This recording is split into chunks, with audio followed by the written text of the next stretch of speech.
Hi, this is Randy Finney with the Right Side of the Chart, and this is a late session market update for Tuesday, May 28th, 2019. It is about 3:15 as I'm starting this video, and I wanted to do it now so I can get it out to members of the site before the market closes today. Just wanted to update things, share my thoughts. Now, we haven't had really any technically significant developments. We did have intraday. Again, I always caution not to read too much into the intraday charts. We had a rip up, faded the rip, a lot like they did the other day. You can see that happen Friday. Here's Friday's right here. We gapped up on Friday, did the same thing, gapped up, rallied, and then they sold it in the morning, and Q has continued lower, and that's what they did today so far. We gapped up, went down, but if you look at it bigger picture, let's just go here, let's go out to this five-day period chart here. We've got a couple trend lines, ignore those for now. What you want to focus on here, let me turn those off and show you real quick. This is what's happened the last few days, which is essentially absolutely nothing. We've moved sideways, so we've gone flat or slightly negative in QQQ now. SPY is down a little bit more, but really nothing's changed, and that's what I wanted to convey right now. Certainly, I'm still long looking for a rally today into the close, and sometime this week. Not married to it by any means, but I think the odds still favored at this point. We haven't broken out above the downtrend line yet. That's one thing we need to see in QQQ. Remember from this morning's video and the static post I did on the front page today before the market opened. Here's where we closed Friday. This was my first resistance level and the downtrend line, so we hit that almost to the penny, reverse from there. So that's simply a reaction. Now it is a failure at resistance. So as as I say, unless that's taken out, that is resistance, and so far we've failed at resistance. Market needs to get above there. Let's just keep it very simple. We need to take out the downtrend line number one. That would be bullish to see that happen, and especially if we can take out today's highs. So we'll call it around 179.70 or so. If we can get some traction, and if we can pop today's highs, then these remain. This is my first target zone. These two levels in close proximity to resistance levels here, about 182.32 up to about 182.86, and my max bounce target there about 185.93. But as I said, the weekly charts look like death. I still believe that we are going considerably lower in the coming weeks to months, and to me it's just a matter of, do we have a counter trend rally now, or do we have one at lower levels? If the recent lows go with conviction, we go on down to my next targets on the daily charts. Let's look at SPY real quick. Here's SPY, a little weaker today. There's a couple things dragging SPY down. One of that is consumer discretionary. XLY broke down with conviction today, pretty much. You can see, no, XLY already broke down. I'm sorry, it was that's discretionary. I already showed that chart recently. It was XLP, here we go. XLP, consumer staples, broke down. So we're seeing a lot of stuff. Just throw out a couple trade ideas. I did this in the trading room. XLU, utilities, look like more downside. Big red candle today following that potential topping candlestick on Friday. Divergent high, negative divergence there, of course, for the divergent high, that is. And I think utilities have more downside to come in. STP is a two-time short utility ETF. There's a couple potential targets for you there. The REITs are also looking very toppy here, divergent high. They've been defensive issues, so and that works until it doesn't work, and eventually if you get in a broad-based market sell-off, everything gets dragged down. So there's two scenarios here. Either we melt down, these divergences don't play out, and we start entering another phase of pretty impulsive selling, in which case you could get a broad-based sell-off, and even defensive issues tend to get dragged down in very impulsive selling, especially waterfall selling in the market. And the other scenario is that that bounce scenario does materialize. As I'm doing the video, I started the video, we were at 178 exactly right when I started the video, 178.00, and that's the key level. So don't like the fade that we had this morning. It is not a good thing to see that. I was expecting to see the markets continue on, so I'm going to say that there's the market is still sitting right on the verge of a very important support level, testing it now, but that level hasn't gone yet. So by the time I get this video to you out, here's what I imagine. This is the third day of that sideways trading. By the time you read this video, we're probably either going to have broken that support.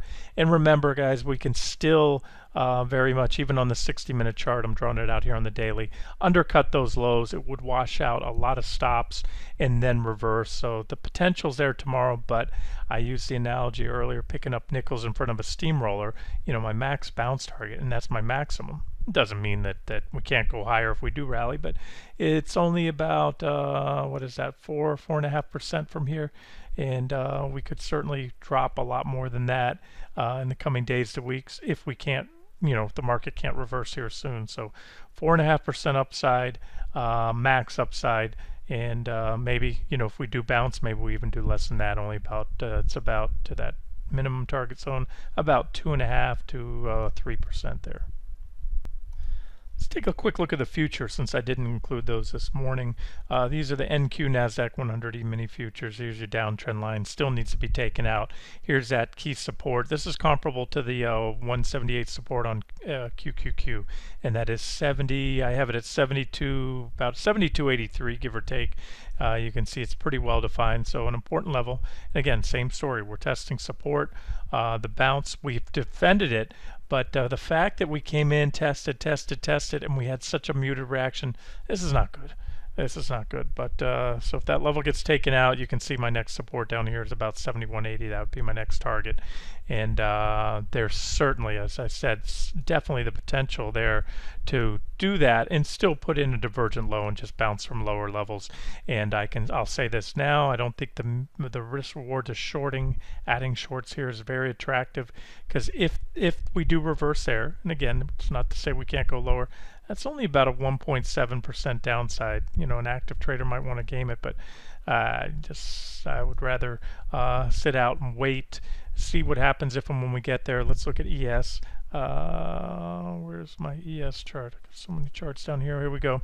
ES, the story on the S&P 500 E-mini futures is that we failed at that downtrend line today, or close to it. Here it is. There's a downtrend line off the highs right there, and you can see that's where we continue to fail.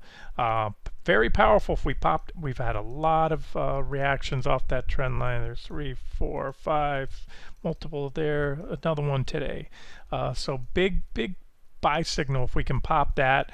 And again, it's all about popping today's highs. So that's what you want to look for, whether it happens today, tomorrow, or if we come down lower, then we just have to look to see what happens at the next support. There's the RSI or the PPO right there on ES.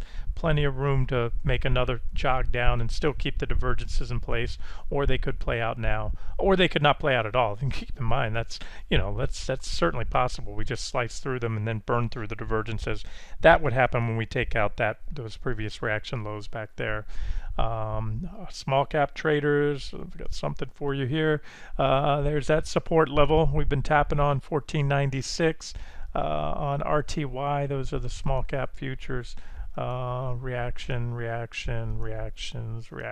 lots of reactions along the level. So that's the gist of what I'm trying to get at here is markets still remain above a very significant support after a pretty healthy correction. So until unless those levels go, I'm still leaning towards the bounce scenario. And of course, you want to see nice little falling wedge here on RTY as well, the Russell 2000 futures.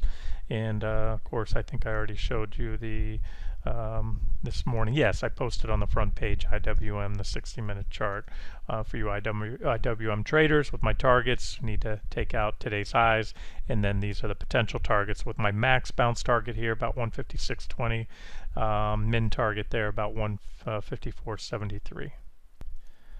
Okay, for quite a while, and really most of the year, I've mentioned the 401k money, a lot of that being moved into treasuries. And the last time we had a buy signal on TLT was right here. I mentioned a pullback to very solid support, that 122.50 area, pointed out as a buy there with a scenario of pushing up to my target here. 122.55 was the actual resistance level, so I had a target here on official trade set just below it. We hit it today, so this plays into my my bounce scenario for the markets. That is very significant resistance on TLT. It was a target and a scenario I've had laid out for a long time, and I said what you had here. I also, exited TLT here, said we'd probably get a pullback because it put in a divergent high. So we had a divergent high. For those not following, that's right here, the negative divergence at that point on the indicators. Had a correction right back to support off of a golden buying op.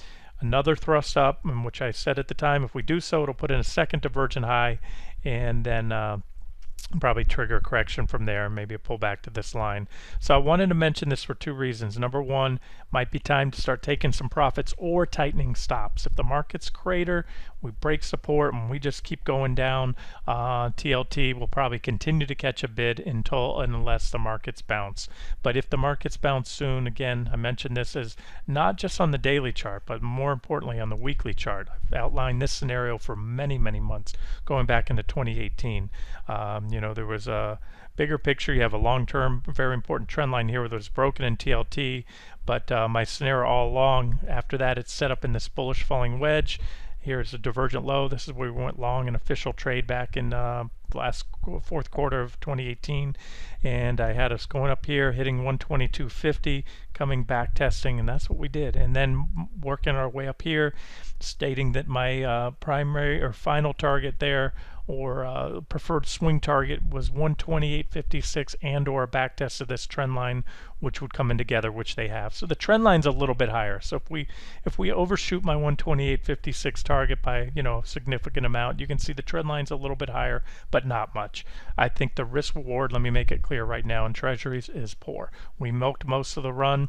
Not to say they can't go up. This, if you melt down hard, you could have something like this. So depends, where your money is. If you're a big fan of asset allocation, diversification, keep some in there and just trail up stops if you want, let it run.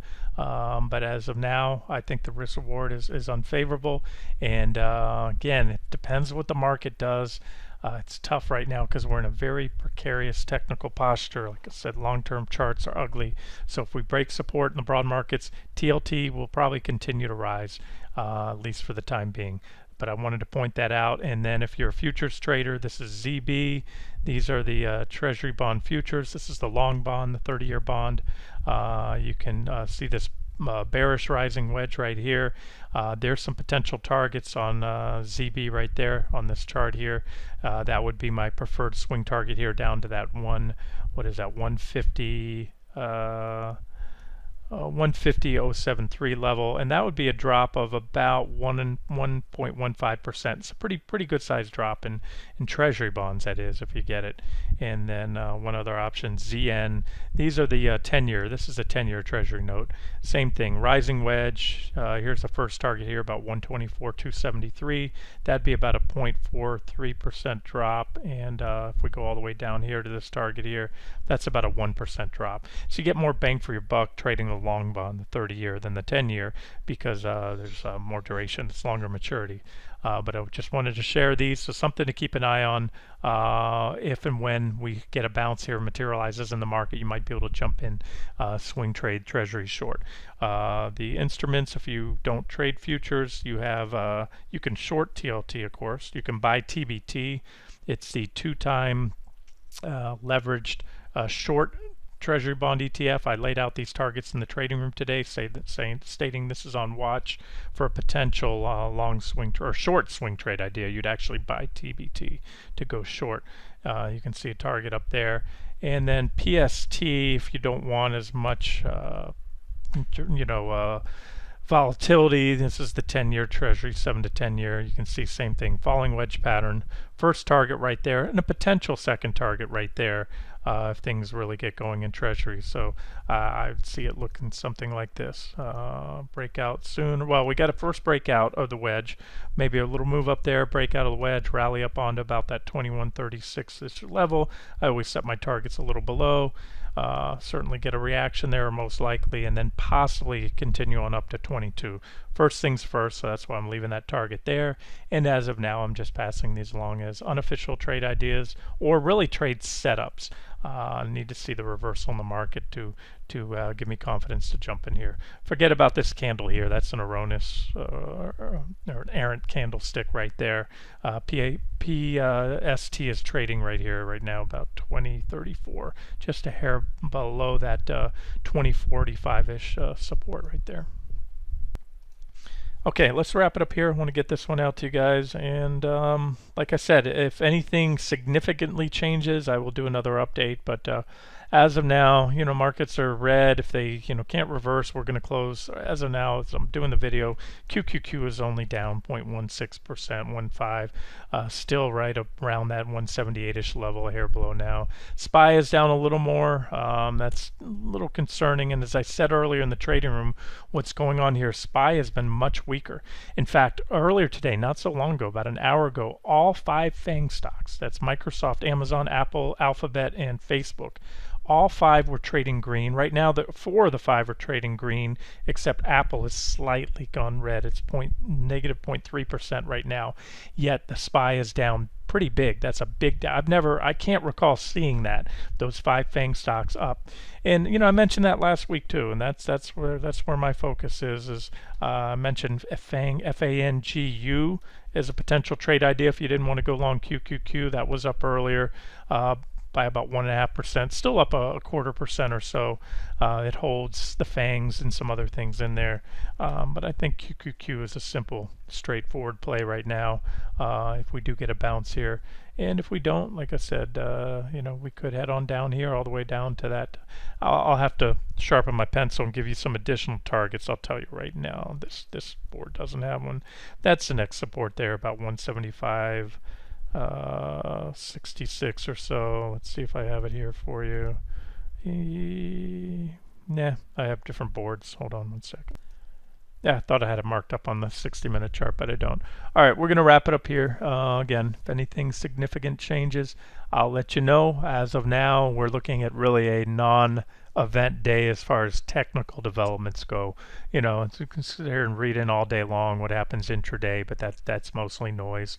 All that matters is the end of the day. And unless we close solidly below 178, not marginally, and that 282-ish level on SPY really doesn't mean too much today. Not a good sign to see the market not able to bounce yet. We've had several tests of the support, so I'm not going to spin it otherwise, but as of now, that's where we're at. So we'll wrap it up here, and again, I'll post an update if anything significant happens before they are at the close today. This has been Randy Finney with the right side of the chart. Hope you enjoyed it.